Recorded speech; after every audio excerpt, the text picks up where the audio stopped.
Kat, well, I appreciate you coming on the podcast. Thanks so much for having me. Happy to be here. Awesome.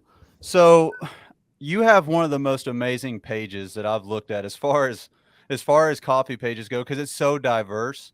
So, if anyone is just hopping on looking at your Instagram, you will take them through a full journey of coffee, like cupping to going and shopping for coffee to roasting. You just get it all with your page. So, can you at least tell everybody how you got started in coffee? Because it's kind of I would guess it's a nerve-wracking experience getting into the coffee realm. So can you tell them the start to finish, how you got into coffee and where you are now? Yeah, I've been in coffee for. Thank you for saying that about my page, by the way. I try to do a variety of content, mostly because I just have a variety of interests. Like I'm not satisfied just doing one thing over and over. I Right. kind of have a, I don't know, explorer mindset where I'm just like, I don't want to, I get bored easily. Maybe that's a good way to put it. Right. But yeah, thank you. Yeah, so I got in the coffee industry about 10 years ago. I have my undergraduate degree in social work. So Okay. I studied social work in college, worked in a couple different settings for a couple years after that, and really, like, literally just burnt out and couldn't really do it anymore. I didn't feel like I was being effective. I didn't feel like I was empowering or helping or building capacity in people so much as just allowing the broken systems to continue that I saw. And I didn't really want to be part of those systems anymore. So I decided to change gears and got a job as a barista because, Nice. in social work, the change is very long and very gradual. But as a barista, someone comes to me with a problem, they're under caffeinated. I Right. solve their problem immediately. They smile and they walk away. And I maybe I don't see them again until tomorrow when they come to me with the Right. same problem. But um, yeah, I began as a barista and I really loved being a barista. I love cultivating relationships with people. I love the exploration, the adventure, and it's kind of like two parts for me in coffee. There's the knowledge and there's the connections. So building a base of knowledge where, I mean, honestly, as a barista, it started as like doing latte art. I could pour one design and then I could build off of that and pour another design, or I could learn one brewing method and then I could take those principles and apply it to another brewing method. Same with, or I guess on the other side, cultivating relationships with my coworkers, with my regulars, and with other coffee people in town. Yeah, so I started as a barista. I was living in Denver at the time, and Okay. 2012, 13, 14 were kind of 14, 15 were kind of pivotal years, I think, in the Denver coffee world for baristas. And because there were just like a lot of throwdowns, a lot of community events. And so I got to know a bunch of other coffee people through that and really created a solid community. And through that, as I said earlier, I get bored easily. So I kind of Mhm. got bored of the barista thing, and wanted to learn another aspect of coffee. So I decided, hey, I'll try my hand at roasting.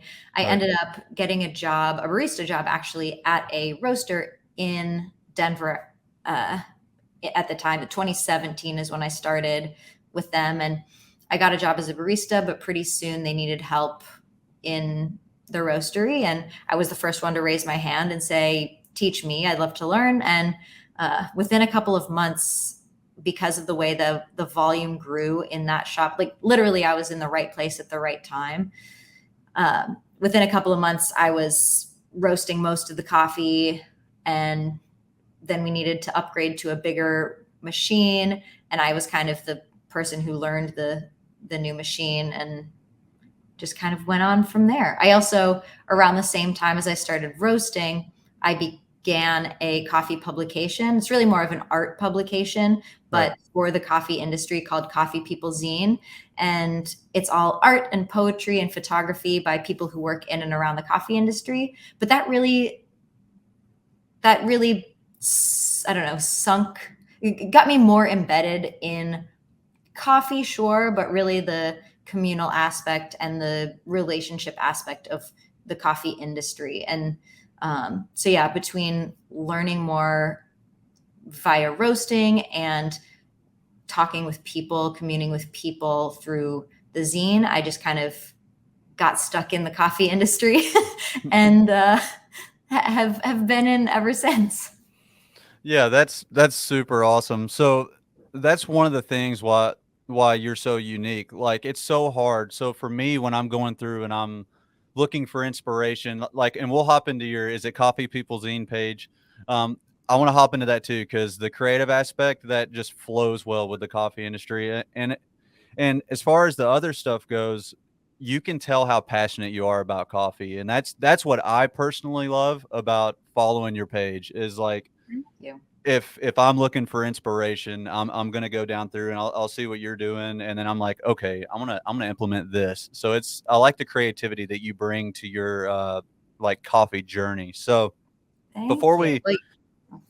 we before we continue, so what was I want to pick your brain as far as what were the so let's start with barista. So what was the learning curve for you when you were a barista? So when you first started and you're like, okay, I am all in. What was the learning curve?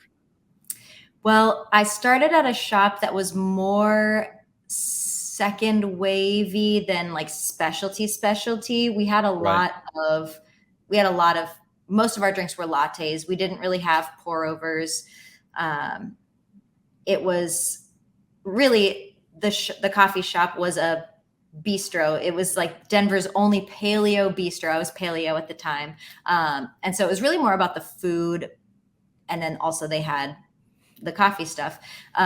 So the learning curve wasn't too steep, Okay. I think, for me at that very beginning, because it was really more about here's how to make a latte. And then I was like, ooh, cool, latte art.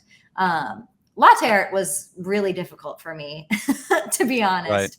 And I feel like, and I want to say kids these days, but new baristas are better in 2 months now because there's so many resources on YouTube or So many Instagram. videos. So many Yeah, videos. so many videos.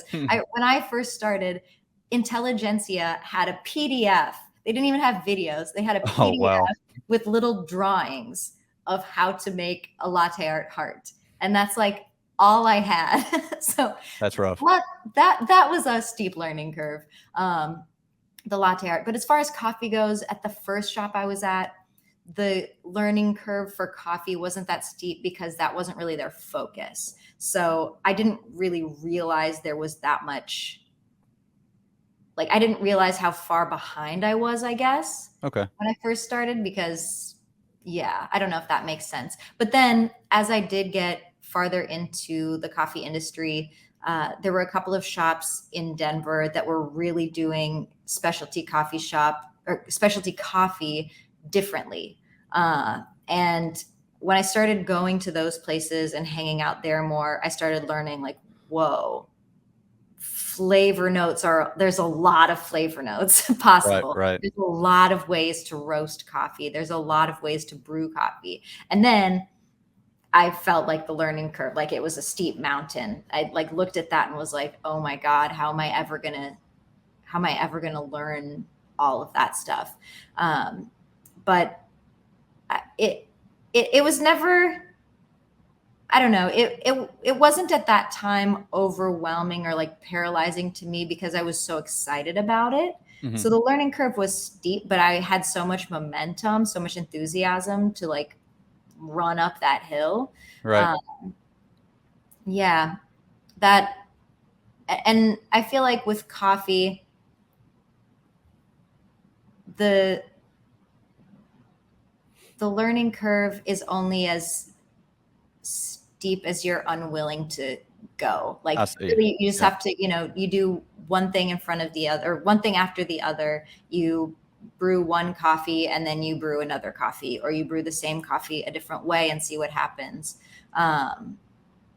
Yeah, I don't know if that makes sense. No, it makes perfect sense, because one of the roughest things for me was like when someone would put like flavor profiles on there, and I would try to, when I first started, and I would try to taste it, and I felt so disrespectful when I was like, I'm not tasting that, man. I really want to, but I'm not tasting it.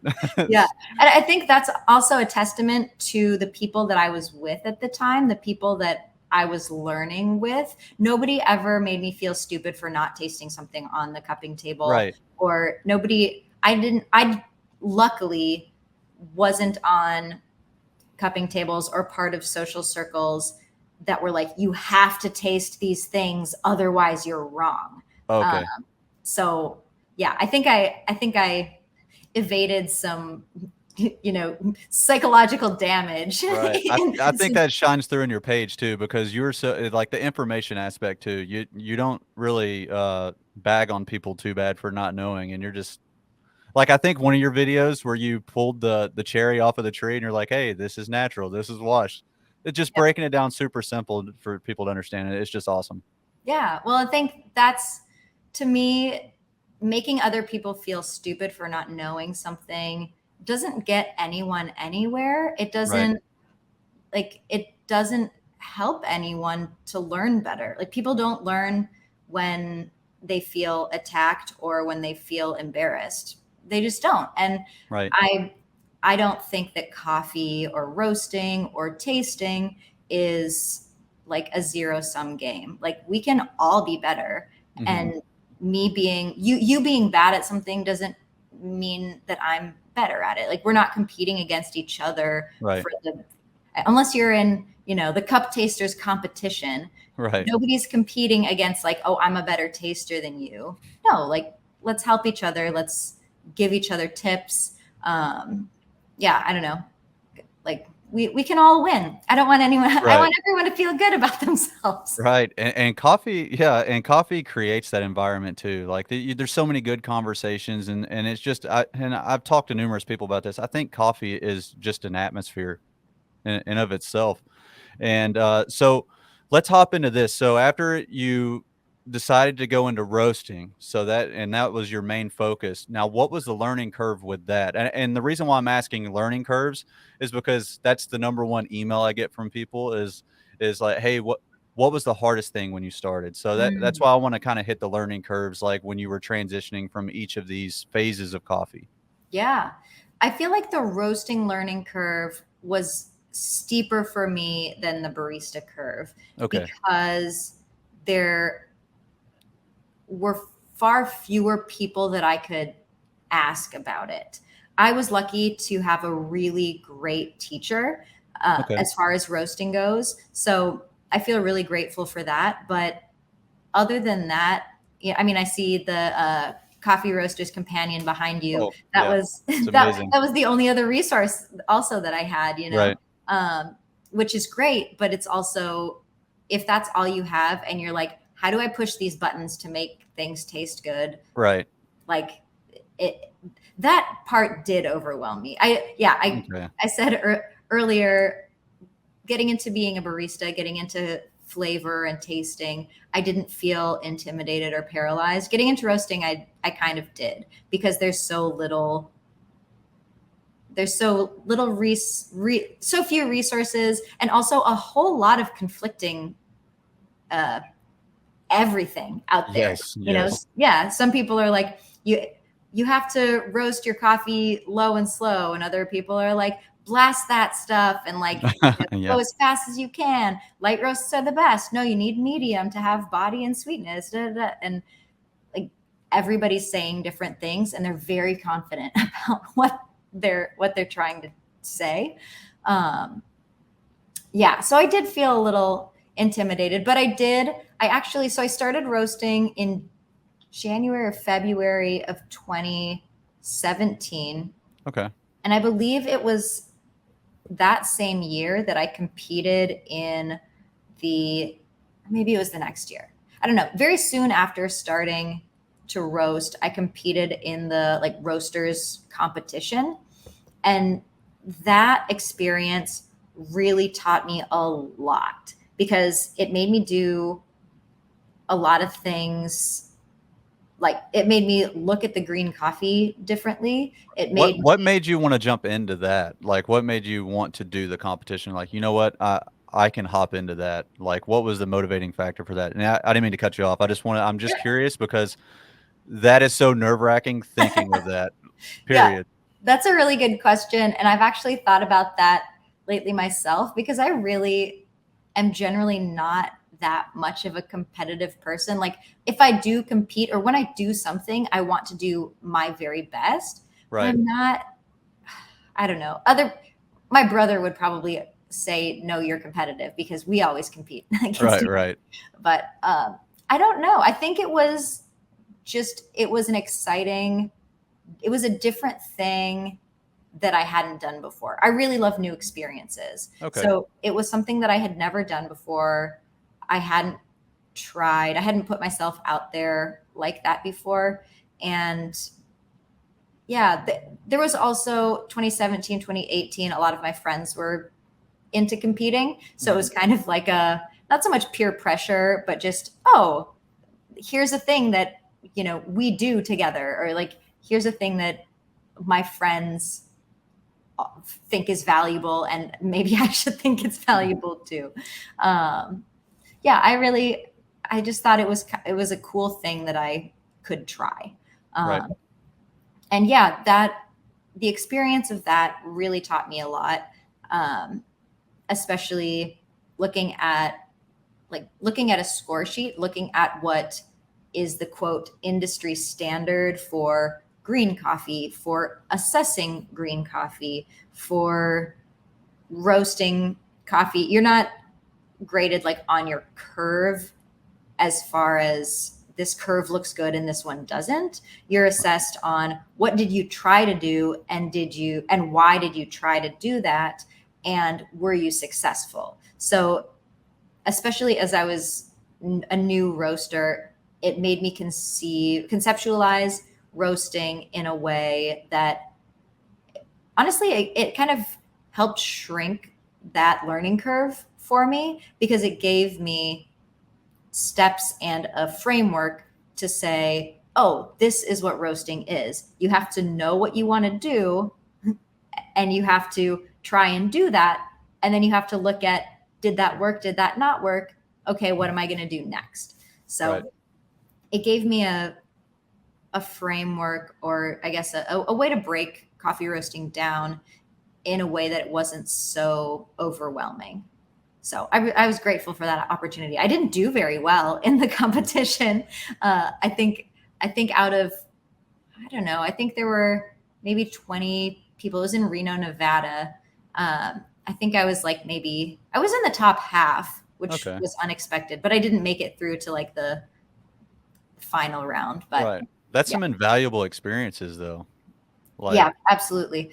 Yeah, it was, it was, it was not, I guess I got from it. I didn't, I didn't expect to get from it what I did get from it, which was learning how to break a roast profile down, learning how to assess green coffee to figure out how to roast it and then to look at it afterwards. I had when I started roasting, when I was learning, again, I had a really great teacher, but I was learning on a machine called a Sonofresco fluid bed roaster. So it's kind of okay. like a glass cylinder, and you create the roast profile on a computer, and then it runs it. You don't like adjust airflow. You don't adjust the gas during Okay. the roast. You basically, yeah, you pick the temperature points at certain times, and then it carries it through. Uh, Okay. so yeah, and you can only learn as far as roasting. I feel like you can only learn so much by just controlling the profile and not controlling the machine in real time. Okay, that makes sense. Yeah. Okay. Yeah, so so you have a little bit more control with what you're doing now compared to that. Mhm. I feel like the hands off. I love the hands-on portion. I love being able to control the curves, and especially once you get into like pulling out flavor profiles and all of the amazing things that come with that. So as far as where you're at now roasting, Mhm. can you take us through what you're kind of looking for when you were roasting for the company you're roasting now, and then we'll jump into like if you were to do a sample size roast for yourself or just roasting from home. Yeah, so I work for Black and White Coffee Roasters here in Raleigh, North Carolina, and I'm part of a really great team, and I am a production roaster. So it's kind of fun. I honestly love production roasting. Some people don't Mhm. like it because you don't really get to have the creative freedom Right. that you do if you're the head roaster or if you're roasting for yourself. But honestly, I like it because I feel like it's a bit more of a challenge, or I have a box that I have to kind of create within, uh, Right. and I have more clear targets that I have to hit. Um, so yeah, I guess as far as dialing in a new coffee, I just dialed in a new coffee yesterday. So you want me to go through like the like very beginning, like Yes, and technical specific? right, yeah, so, as far as just if anybody's hopping in here and they wanna know everything as far as just lay it on them. Yeah, all right. So the first thing I do, and when I say I'm gonna say like I mean the team, like Right, okay, everybody that I'm working with. So our Kyle Ramage, one of our owners, does most, if not all, of the green buying. So he's in charge of okay, sourcing all of the coffee. So he'll bring he'll do a bunch of cupping with the team and decide what to bring in. And then when the coffee arrives and we're ready to actually roast it for production, we'll usually do a couple different sample roasts okay, and basically cup those just to pick out, okay, this coffee has red fruit, this coffee has this like a pronounced florality, or high acidity, whatever, kind of get the lay of the land of what this coffee has to offer. And then we will take more physical characteristics of the bean as far as the origin, the processing method, the we don't have like we don't start with specific density and moisture readings, but kind of more relative. If this coffee is moist versus not moist, will like or has higher or lower moisture, we'll start with a roast curve that we already have. So Black and White was founded in 2017, and they've been roasting the whole time. Uh, they have a lot of profiles because they've roasted a lot of coffees. So we have a backlog of profiles that we can kind of pull from and okay, use as baseline. So the coffee I was dialing in yesterday was an Ethiopian coffee mhm, that is relatively small bean. It's pretty dense, it's high grown, and it had like, well, I can't remember the flavor characteristics off the top of my head, but the flavor characteristics that it had. And so right, we found a profile from our archives that we used with a different coffee that was very, very similar, and that we okay, wanted to highlight similar things. That's another thing that I think every company does to a certain degree, but at Black and White, we really focus on coffees with balanced sweetness and acidity, okay. and generally on the higher acidity side of coffees. Um, Now so now what's the reasoning behind that, if you don't mind going in? that's what they like. That's what they like? Okay, gotcha. It's what they like. It's what our customers like. Okay, It's just kind of what they've chosen to okay, the customer segment, or like the market segment that they've chosen to serve, I guess. okay, that makes sense. Yeah. And there's also, we do a lot of like experimentally processed coffees. We do a lot of fruit infused, or like quote co-fermented coffees. And that is because Kyle and Lem, they're two owners, but Kyle does more of the green buying.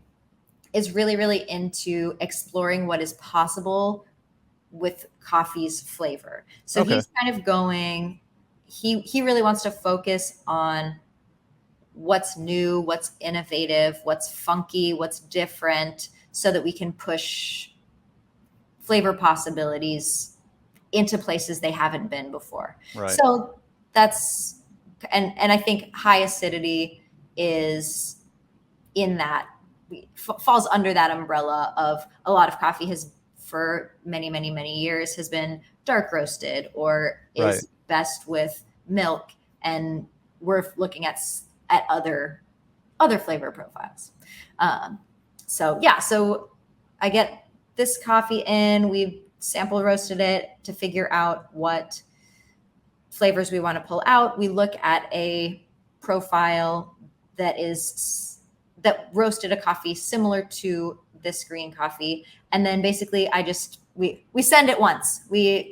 We do a roast and then see how it acts in the roaster, because some coffees like to absolutely just fall off at the end of the roast, like they're not going to take on any more heat. Other Okay. coffees like to fly off at the end of the roast, and they just like, the roast curve just turns into an upward Hmm. like exponential slope. uh, and so we roast the coffee once, trying like with the old roast curve, or the curve from a different coffee as the reference point, as the baseline, to see how this new green coffee is going to behave within the roaster. Does it take on heat really well, or does it sink after you drop it into the roaster? And then again, at the end, does it want to take off, or does it want to just die, basically? Right. Um, and then we taste it a couple days later, cup it again to see how that first roast went. So it's kind of two parts. One is the physical, mechanical, what does the coffee do in the roaster? And then there's the sensory of, and then what does that taste like? So Okay. if the first roast got us exactly where we wanted to go, if the flavor profile is exactly where we want it to be based on the cupping table after the sample roast, then like, great, cool, we have our new reference profile, it's done. Right. uh, if it didn't, if the coffee like tanked at the end and the coffee tastes like grassy or green, it doesn't have the sweetness that we want. If it tastes too sharp and too acidic, then we'll give it more heat at the end of the roast so it doesn't fall off. If the coffee took off at the end of the roast and we couldn't get as much development as we wanted because the temperature kept climbing and climbing, then next time we will give it less heat throughout the roast or at the end. And then it's kind of like a continual feedback process of roasting, see what happens, cup it, roast it, see what happens, cup it. And then we do that really for most of our coffees. Because of how many reference profiles we have, we don't often do more than two, really one or two experimental, I guess, roasts I see. before we just send it. Also, with the quality of green coffee, Kyle's very particular about the green coffee that he brings in. Most of those coffees are going to be absolutely delicious no matter how you Right. roast Right. them. So yeah, we don't. I know there are a lot of other companies out there that will take a week, 2 weeks of continuously roasting, cupping, roasting, cupping, roasting, cupping until they get it exactly where they want it. We don't do that as much because, yeah, generally with the green quality that we have and the bank of archived reference profiles we have, we generally get the profile we want, or at least close enough within one or two, sometimes three roasts. Right. Now, do you enjoy that, the finding, like, dialing in the coffee, or do you find it monotonous? Because I've talked to a couple of individuals, and I just wanna know your opinion on that. do you find it super challenging and you're just super addicted to dialing the coffee in, or you're like, oh, this is super monotonous? uh, it depends on the coffee. With the coffees we bring in, it's not monotonous. If Okay. anything, it's like it's a pain in the ass Right, because right. sometimes, like, we have two coffees right now that do the opposite of what you think they're going to do. Like, Okay. right at first crack, there's one that right at first crack, it starts to, like, looks like it's going to ramp up. And if you cut the heat, it will just tank. It will not take on another degree. Really? Yeah. And so, like, I literally today when I was roasting, I, like, have notes. And so I'm like, don't cut heat on this coffee. I literally had to stand with my hands behind my back, just like, don't touch the Don't. roaster. Don't touch the roaster. And then we have another coffee that does the opposite, where it looks like right before first crack, it drags and drags and drags. But if you don't cut the heat before, it's like you have to cut the heat like 3 seconds before it stops dragging. Mhm. Otherwise, it just flies away. So Okay. it's, yeah, I do like it. I think it's a fun challenge. And it's also, I don't know, it's kind of it's a good metric to see how focused you can be, I feel like, and to see how much you can learn. Because if yesterday this coffee tanked every time because I cut the heat, and today I don't learn from that and stop cutting the heat, then I'm I'm not a better roaster than I was yesterday. I didn't Right. learn both about that coffee and about how to adjust my approach. So I think I enjoy it. And that is one of the things I honestly really love, being a production roaster. I've had a lot of, I know a lot of people who don't like work in the coffee industry, and they're always like, oh, when are you going to start your own roastery? When are you going to have your own coffee shop? And I'm kind of like, I was actually going to ask you that. yeah, no, I honestly, I love the mechanics of being a production roaster, Uh-huh. and I don't, at least at this point in my like life and career, I don't necessarily want to do all of the other behind the scenes things that Mm. it takes to own and operate a roastery. Like, I don't want to have to go out and raise capital to buy a $70,000 machine. I don't Right, want for to do sure. that. Yeah. Yeah. Like, I would rather push the buttons and go home at the end of the day. So yeah, I really like dialing in new coffees. And luckily at Black and White, we release 2 new coffees every week, which Okay. is a little bit, it's kind of wild. That's Uh, awesome. yeah, it keeps everyone on their toes. So luckily I get the opportunity to continually work on profiling new coffees. Right. So There's one thing you said that I have an issue with. I've never been able to. You said take risk and you got to stand back and just let the coffee, like, I am so scared of roasting bad batches of coffee that I'm scared to take risks. So you said something that kind of resonates with me. So I'm gonna take that and apply it to my roasting game. yeah, I mean, you have to roast coffee to roast good coffee. You have to roast bad coffee to roast good coffee. I don't know. I feel like you have to kind of screw up in order to know when to not Right, for screw sure. up.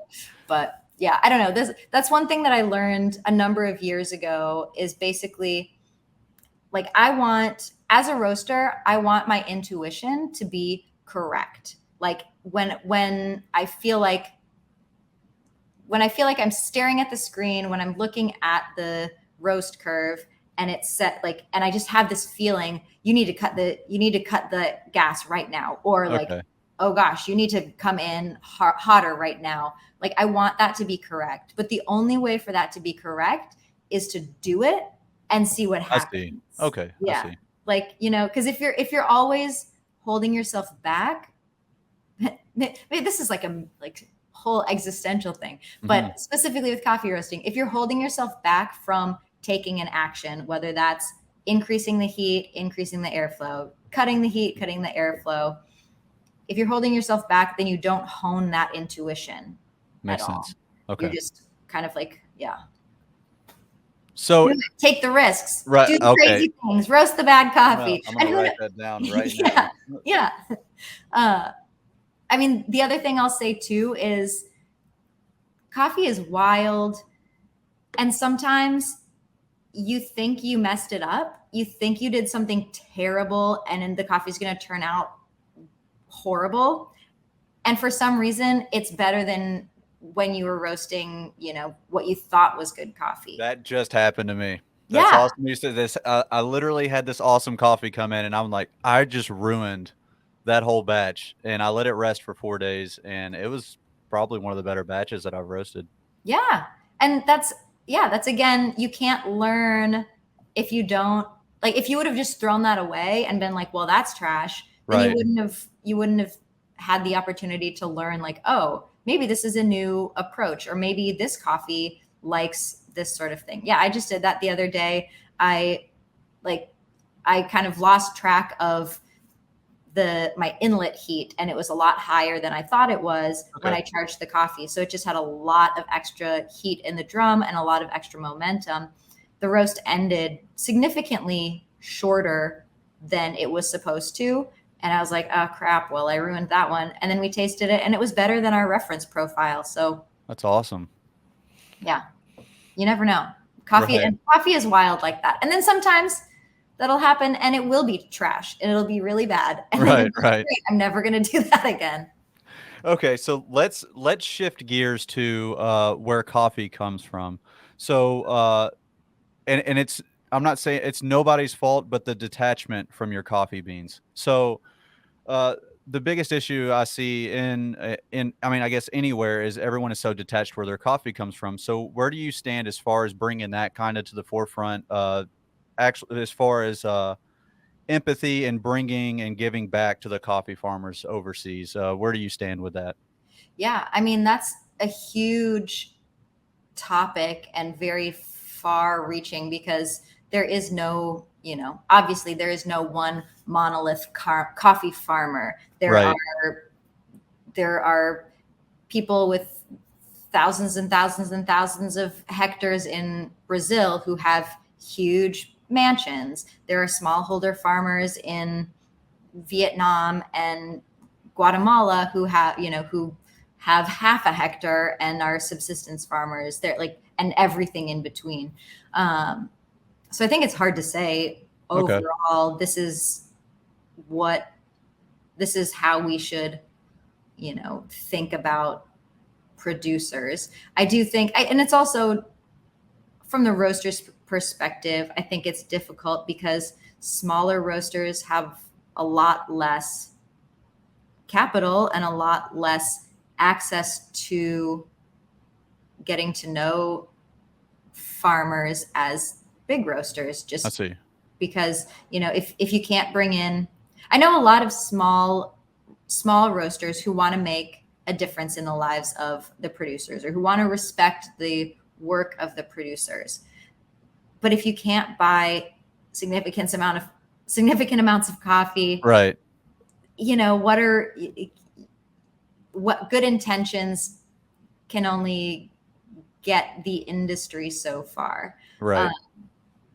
Yeah, I don't know. I think it's definitely a topic worth exploring, and one I don't have an answer to. I think I'm very grateful to be part of a company at Black and White where our owners do have relationships with farmers, Okay. through a lot of them through the competition circuit. But even then, being a producer whose coffee gets used on the national or world stage is also is a privilege, and is a, what should I say? How do I say it? It's like there are only certain, I don't know how to phrase what I'm trying to say. Not all producers have access to getting their coffee on, the barista stage. Oh, that makes sense. I got you. And so Yeah, I don't really know where I'm going with that. Because it would have to be cupped super high, right, when it's being scored, Yeah. like, just to get on is that what they're really looking for? Because I've never honestly, this is into uncharted waters for me because 'cause I've Mhm. never researched what it would take to go, for that type of coffee to make it to that kinda stage. What are they really and I know it's kind of, bouncing away from what I asked. Sure, What are sure. they really looking for as far as, when a cup of coffee Yeah. is that type of bean? What are they looking for? Yeah, super high cup score is basically it, and along with super high cup score, very clear and accurate flavor notes. Um, Okay. I'm not personally a barista competitor, but I know that from the people that I hang out with and from Right. my employers. But yeah, winning coffees are very balanced, usually high acidity, very clear flavor notes, because that's one aspect that the baristas are judged on. If they call Right. a flavor note, it like has to be there in the cup. And then That's yeah, so hard. That has gotta be yeah, so hard. yeah. I couldn't do it, but good for them. But yeah, I don't know. So it's yeah, going back to producers, I think first of all, I mean, baseline producers should be allowed to do what they want to with their coffees. Right. And I've heard this conversation around co-fermented coffees or infused coffees, where some people are like, coffee shouldn't be infused with other flavors during processing. Okay. But if are you familiar with like the co-fermented, and so like sometimes they'll put like cinnamon with Right, yeah, coffee so as I've its I've tried to stay away from stuff like that, yeah, so I've kinda yeah, I'm familiar with that. sure, sure. Yeah, and some people super hate it, some people super love it. We do a lot of Right, it at Black and White, and I'm kind of on I'm firmly in the camp of, if a producer wants to do that with their coffee, great, cool. If they have a place to sell it, right, um, and if it's not the the challenge, I suppose, or the risk comes when, if a producer is doing that because they see that coffees with a certain processing method are getting a lot of money, I see. and they try and do that to try and make more money, like, and then they don't have a buyer for it, or they didn't have the ability to control the Okay, fermentation. that uh, makes sense. yeah, I don't know, it's kind of getting into the weeds, but Right, for sure. No, I just wanted to pick your brain on that because that goes back to me not taking risks again, so, like, I yeah, so as far as all that stuff goes, I had like, it's uncharted waters for me, and I won't even touch adding anything to my coffee. I try to keep it as natural to the bean as Mhm, possible, and it's mhm. probably because 'cause I've never tried it, so I don't know. That's what I mean. But there's also, there's nothing wrong with not wanting to get into that side of Right, coffee. Again, it's kind of, you do what works for you, what works for your company, what works for your customers, what works for your palate, for and then sure. yeah, other people will do what works for them. Cool, great, Okay, so yeah, let's dig our way out of the weeds real quick and bring it back. Just so let's go a little bit more lighthearted now. So let's go. Is it the Coffee People Zine? Is that how you pronounce it? yes. Okay, awesome. So a lot of people ask about that as well. So can you dive into your overall goal and basically your 5-year plan with Coffee People Zine? Oh man, I wish I had a 5-year plan. That probably would make it a more legitimate business. Uh, Right, so I started it in 2018, beginning of 2018, really as a way to share artwork by right. my friends. Uh, Okay, it was, so I was going to a lot of throwdowns and a lot of community events, and as I mentioned, latte art was kind of what first drew me, or what first got me like, whoa, there's something cool here. right, Uh, but then I was going to a lot of coffee events and realizing that the only people who are really getting the stage or getting a platform were people who could pour really good latte art. And where I believe that latte art is great and it's a skill that you can develop and it's impressive. And also, I was like, is that the only thing we want to celebrate each other for? Like, is that the only thing we want to talk about when we get together? Because there Right. are a lot more like interesting things about a lot of people For sure. Yeah. than just about 100%. than just the designs they can make in milk and coffee. Right. So yeah, I would go to these throwdowns. I would look around and be like, that person is a brilliant photographer. That person has an art show in, in the cafe down the street. That person has a show, a musician, and they have a show on Friday night. Why aren't we talking about any of that stuff? So Right. the first issue of Coffee People Zine was really, and I first called it Denver Coffee People because I was in Denver at the time. And I just Okay. wanted to like open up blank pages for my friends who worked in coffee to share the things that they did that weren't coffee. Right. Like, tell me about your art. Show me your poetry. I don't care. Like, don't tell me about coffee stuff unless you want to. That's fine. Right. So, yeah, I started that first issue and kind of was like, yeah, maybe I'll do a second. And then the second issue the first issue got a little bit of like excitement. And then, of course, Instagram was beginning to be like more popular Right. than it had been in the past. And I got a wider reach just from people in the coffee industry being like, hey, here's this cool thing. So I did a second issue and then I was like, well, I guess I'll do this thing quarterly and just started putting it out.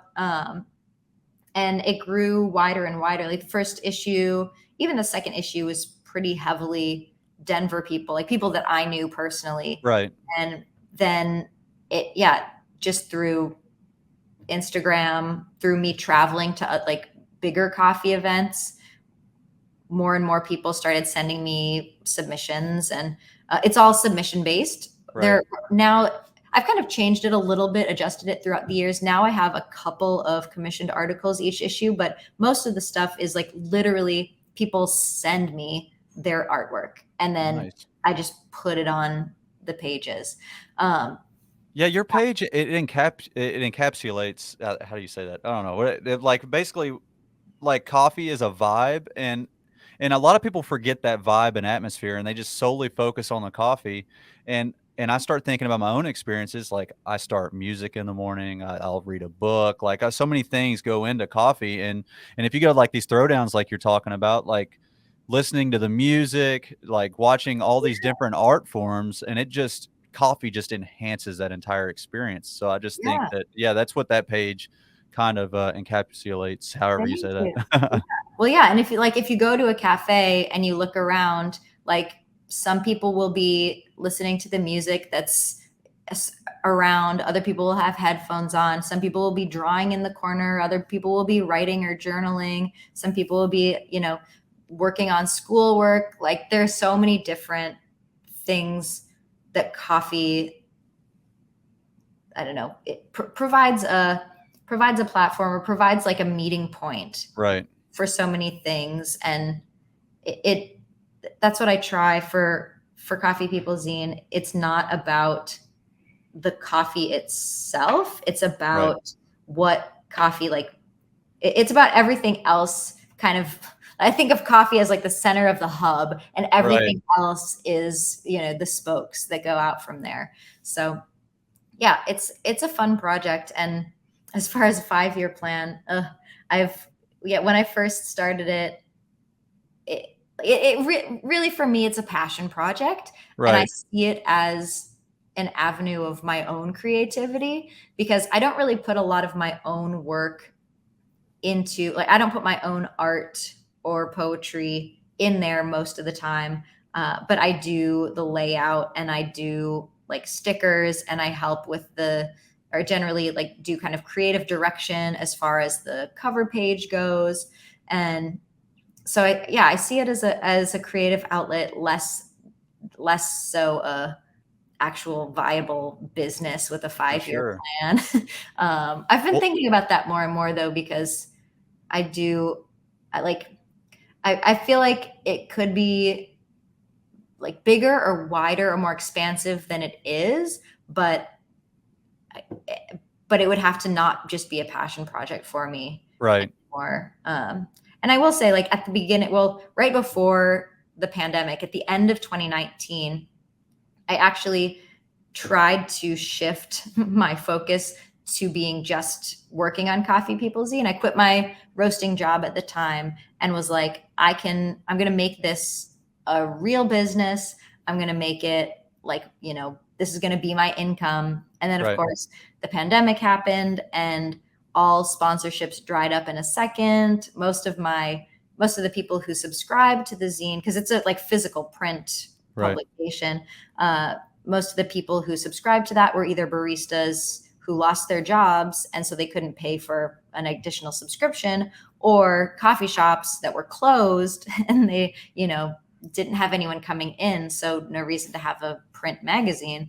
So yeah, I tried that once. This thinking a lot about what you said about being afraid to take risks. Hmm. Like I was like, no, I'm going to do it. I'm going to go for it. Right. There have been a couple of times since then that I've been like, maybe I should try. And then I've been like, no, no, last time it didn't work out.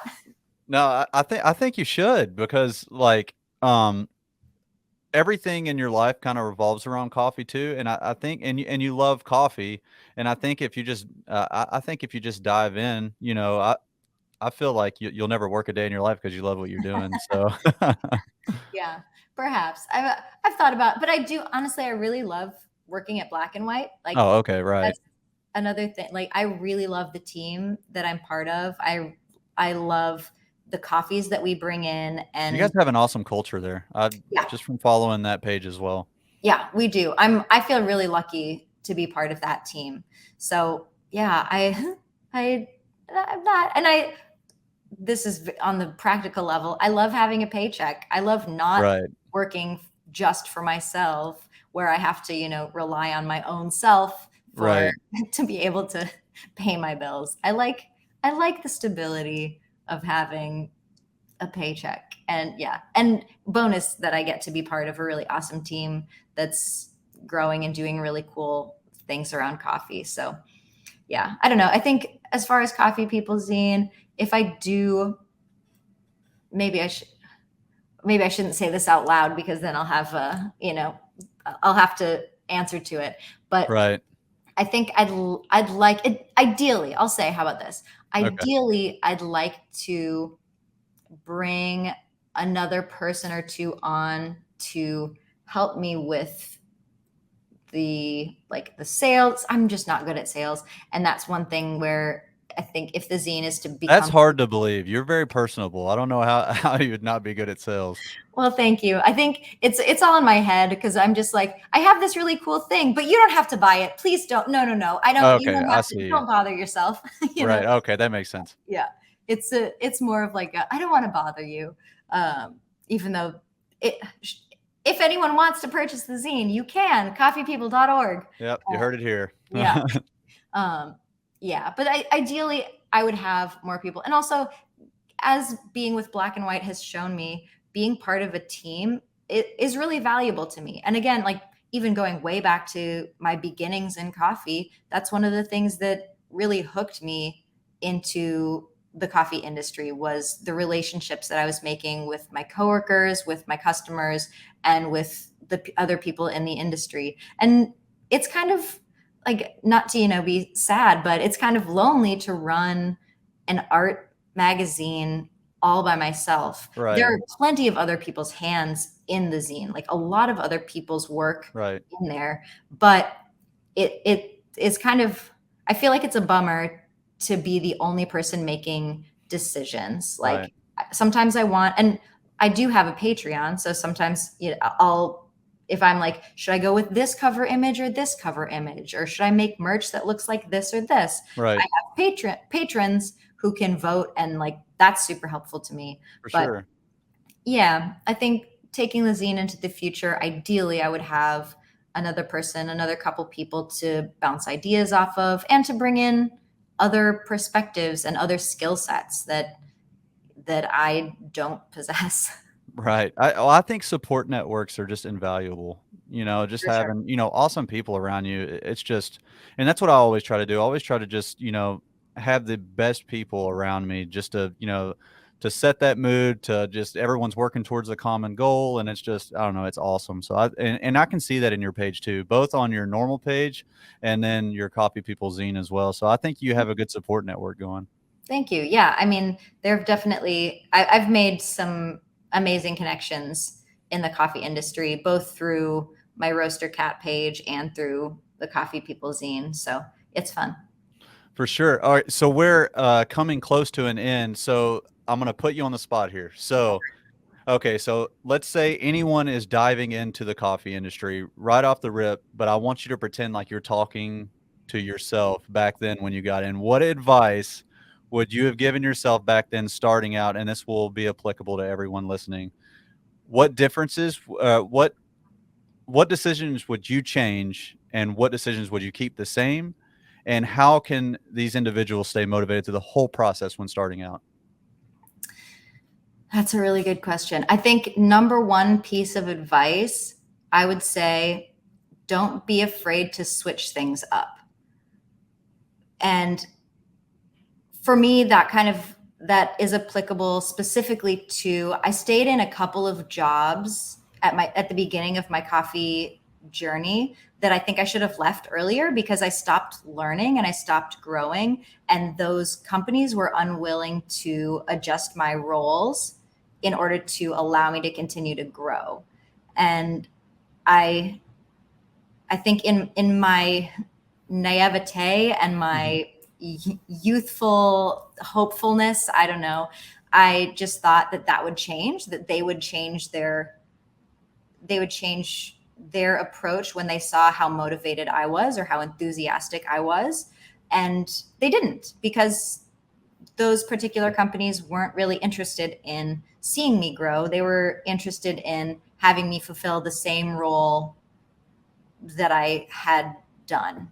And I think that I stunted my own growth by being unwilling to move on.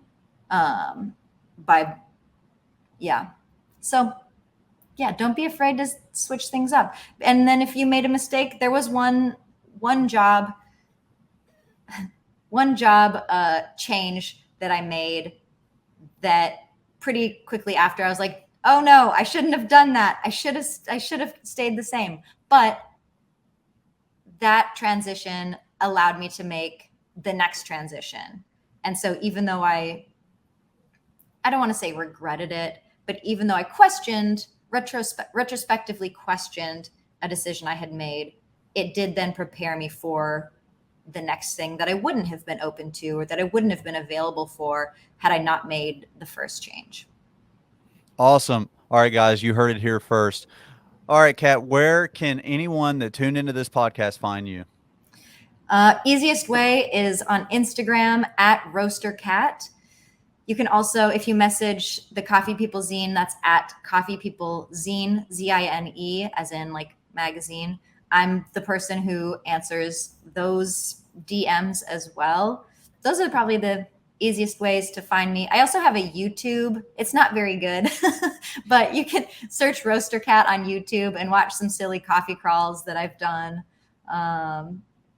I do plan to make more YouTube content, like actually roasting stuff, but I'm pretty busy right now between the For sure. Instagram and the zine and working and everything.